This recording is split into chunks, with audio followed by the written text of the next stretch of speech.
So, I just added 100,000 items to the game. No, just kidding. Number is ridiculous. Ridiculously small, I mean. The real number is actually 50 million items. I'm not even joking that time. That is actually the number. Here is the equation that I used to get it. But my god, that is a lot of possibilities and combinations. Obviously, you don't have entirely 100% amount of control over these items, but let's take a look at this thing. So this is in continuation to last episode. So you grab your Enchanted Gem, you build this structure. So let's just get an Enchanted Gem. Let's just get a light empty gem just for now. And we'll throw it on. There will be a sound effect, but because bugs in the snapshot, there isn't at the moment. Throw that on, and we get this beauty. Alright, so this is a light empty gem. Let's go read what it does. Okay, so it slows down surrounding entities, which is quite useful for us. Now this is only when it's in the offhand. So that's one thing that this light empty gem can do. Now we can actually give it another effect if we wanted to as well at the cost of 4. So I should also mention there's 20 effects that you can get in total. Let's read it. Slows down surrounding entities, that's all it says, so let's put it in offhand. And it also gives us a little bit of jump boost. Let's just give it another effect, shall we? Just one more. Okay, what else does it do?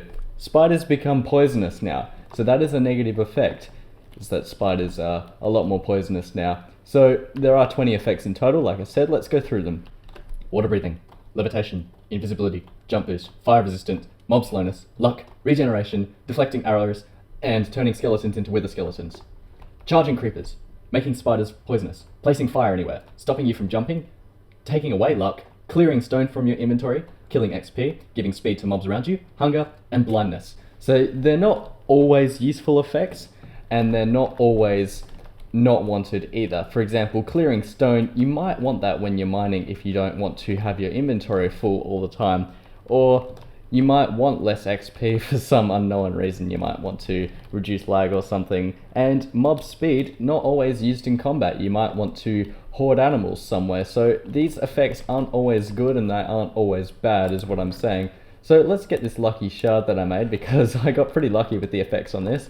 It gives jump boost, luck, and regeneration.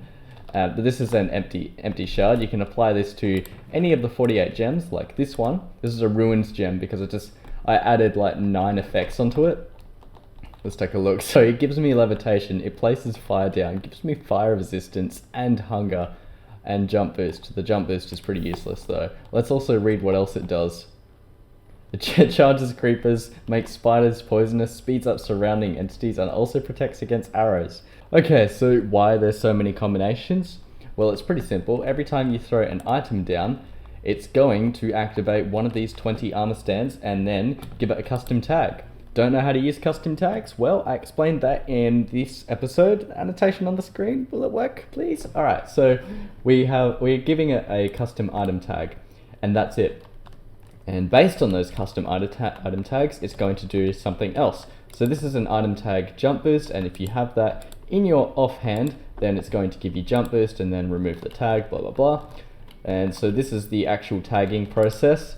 So if it detects the sea lantern and the structure all together, then it's going to set a redstone block at one of these armor stands. The armor stands are going to take care of it, adding one of 20 effects. And you can do this up to 20 times. You can add up to 20 effects to it. And that's why there are so many combinations, because of this equation that I'm putting on the screen. Oh yeah, and this system just reads the gem. So it does a simple detect, and then it gives it a tag of read gem, and then it adds a tag depending on what the item tag is, and then it does a tell raw to the nearest player, and then removes the tag so it only says it once. So let's take a look at this empty gem again. Spiders become poisonous, slows down surrounding entities. Let's just make one more, just to see what kind of interesting kind of gems we can get. So this is a light life gem, and it reduces my damage but increases my maximum health. So when I throw this down, I am actually risking 4 gold to make this item worse. I mean, I could get these poisonous spiders effect, which I definitely never want. So let's see what this has. We read it. Okay, so it doesn't do anything here, so it must give a status effect. And it stops us from jumping. So we've technically ruined this gem, although we might be able to recover it if we give it a really positive effect. Let's find out. So we're using 4 gold again, so that's why I love this system, because it's a bit like enchanting. You're taking a risk when you do these things. Okay, so I'm still not jumping. Let's see what else it does. Slows down surrounding entities. So it does have its use now. I kind of saved it, but it did cost 8 gold to make. So that's some of the risks involved here. And that's what I love about this. It feels like a full-blown mod now because of all the things you can do. I just need to compact this monstrosity down. Also, you can rename these things without having any harm done. Like, I'll just call this defensive gold, and it would still work with the attributes and potion effects and all. So that's why these are renamed, like ruined gem and lucky shard and things like that. Let's do another one. So this one reduces our speed and attack speed, but increases our maximum health and armor. I definitely want to see what kind of effects we can apply to these. Obviously, you don't have to apply these effects. If you want, you can just leave it as is. Okay, so let's try and read it. Nothing? What does it do? It gives us regeneration too, so we've actually improved this thing. And the slowness just comes with the gem. You can actually program it into that if you want. So yes, we've actually made this gem a lot greater. So this, we'll call it super defense, because it gives pretty nice defensive mechanisms about it, like regen, max health, armor. I'm not going to apply anything else onto it because I am scared that I might ruin it with another effect. So that's why I love this module, and I'm really excited to release this. By the way, I'm going to be releasing schematics for these soon. One commands won't be available yet, but the schematics will be for the enchanted engines, the more creatures, just so I can beta test and have your thoughts about these modules. But for now, thank you all very much for watching. I will see you in the next one. Take care.